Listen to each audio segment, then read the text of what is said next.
PBS BSS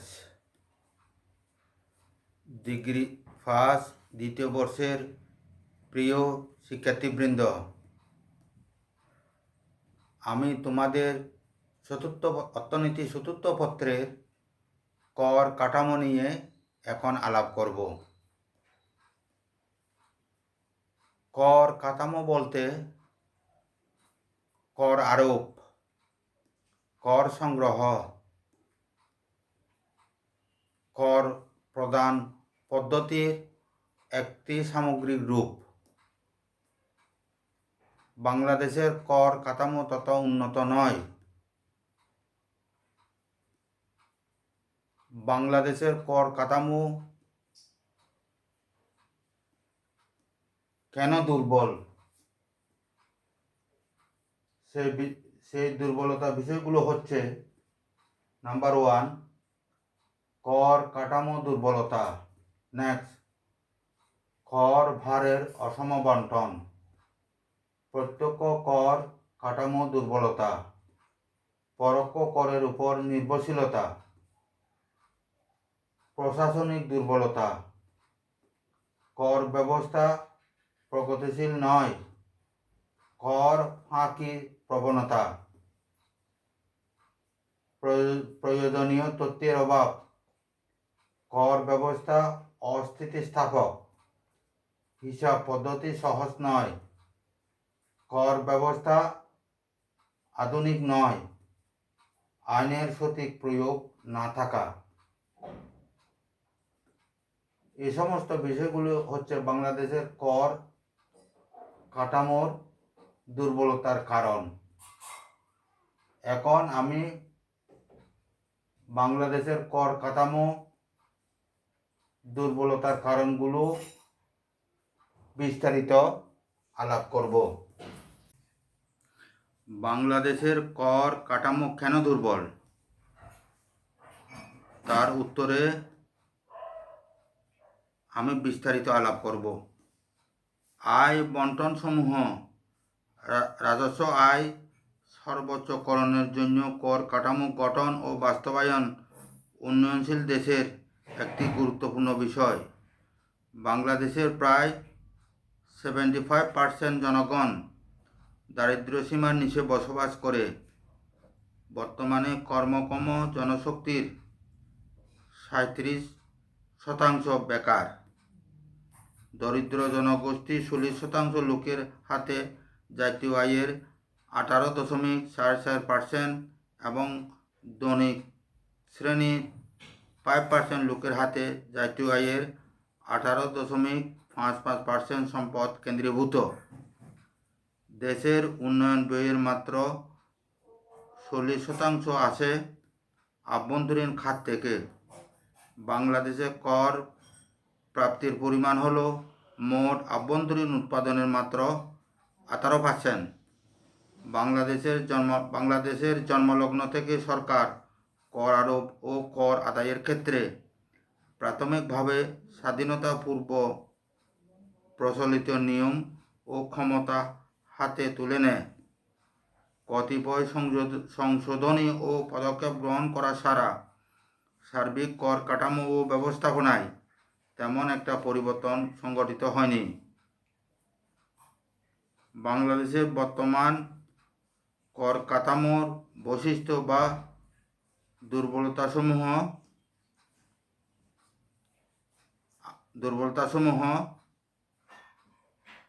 আলাপ করব। Number 1, কর কাঠামো দুর্বলতা। কোনো দেশের মোট উৎপাদনের কত অংশ মোট কর বাবদ আদায় হয় এবং করের কত অংশ প্রত্যক্ষ করের আকারে আসে, তার উপর কর কাঠামো সফলতা নির্ভর করে। এদিক থেকে বিবেচনা করলে বাংলাদেশের কর কাঠামো মোটেও শক্তিশালী নয়। দেশের মোট দেশজ উৎপাদনের মাত্র 18% কর বাবদ আদায় হয়, আবার অর্জিত মোট করের মাত্র 21% প্রত্যক্ষ করের আকারে সংগৃহীত হয়ে থাকে। কর ভারের অসম বন্টন। বাংলাদেশে কর কাঠামো মোটামুটিভাবে বিস্তৃত হলেও এর ভার বিভিন্ন উৎস ও খাতের মধ্যে সমভাবে বন্টিত হয়। বাণিজ্যিক খাতের চেয়ে আত্মপোষণমূলক খাতে করের ভার অত্যন্ত নগণ্য। বাংলাদেশের আভ্যন্তরীণ জাতীয় উৎপাদনের প্রায় 40% কৃষি খাত হতে আসলেও মোট কর রাজস্ব কৃষি সেক্টরের অবদান 60%-এর শতাংশেও বেশি নয়। তবে জনগণের করের বোঝা আগের তুলনায় কিছুটা বাড়লেও আর্থসামাজিক, রাজনৈতিক ও মানবিক কারণে বিভিন্ন খাতে সমভাবে করের ভার বন্টন করা সম্ভব হচ্ছে না। প্রত্যক্ষ কর কাঠামো দুর্বলতা। বাংলাদেশ সরকারের রাজস্ব আয়ের একটা বড় অংশ অর্জিত হয়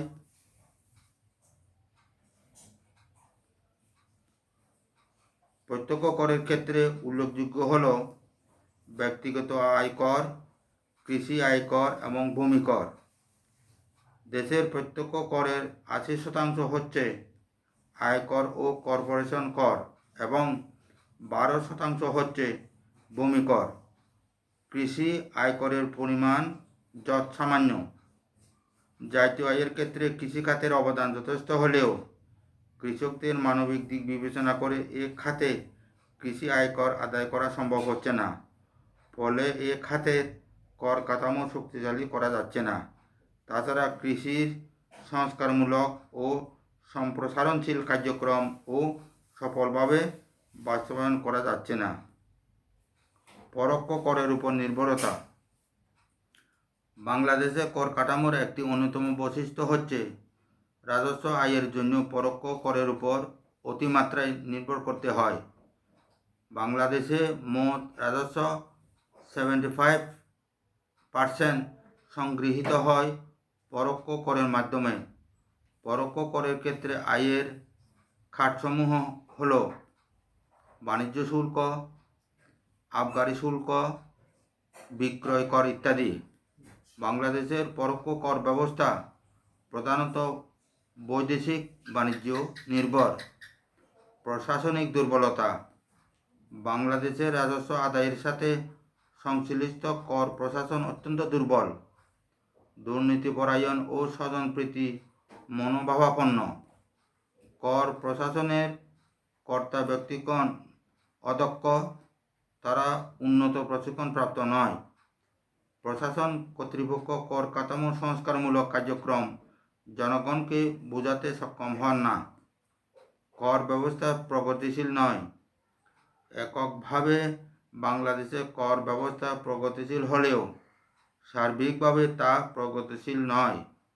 প্রত্যক্ষ করের মধ্যে আয়কর প্রগতিশীল হলেও ভূমি কর, সম্পদ কর ইত্যাদি কর অধোগতিশীল। অন্যদিকে নিত্য ব্যবহার্য দ্রব্য সামগ্রীর উপর বিক্রয় কর কিংবা মূল্য সংযোজন কর ভ্যাট আরোপ করা হয় বলে করের বোঝা দরিদ্র শ্রেণীর মানুষের উপর পড়ে। কর ফাঁকির প্রবণতা। বাংলাদেশের জনগণ বেশিরভাগ সচেতন না হওয়ায় কর ফাঁকির প্রবণতা তাদের মধ্যে লক্ষ্য করা যায়। বেশিরভাগ জনগণ তাদের আয় ও সম্পদের সঠিক হিসাব না দিয়ে মিথ্যা ও ভুয়া হিসাব দাখিল করে কর ফাঁকি বা কম দেওয়ার চেষ্টা করে থাকে। প্রত্যক্ষ করের ক্ষেত্রে কর ফাঁকি দিতে পারলেও পরোক্ষ করের বোঝা এড়ানো সম্ভব হয় না। প্রয়োজনীয় তথ্যের অভাব। বাংলাদেশের উৎপাদন, আয় ব্যয়, ক্রয় বিক্রয় ইত্যাদি সম্পর্কে সঠিক পরিসংখ্যানিক তথ্যাদির অভাবে অনেক কর আরোপযোগ্য খাতসমূহ এখনও কর কাঠামোর আওতায় আনা সম্ভব হয়নি। কর ব্যবস্থা অস্থিতিস্থাপক।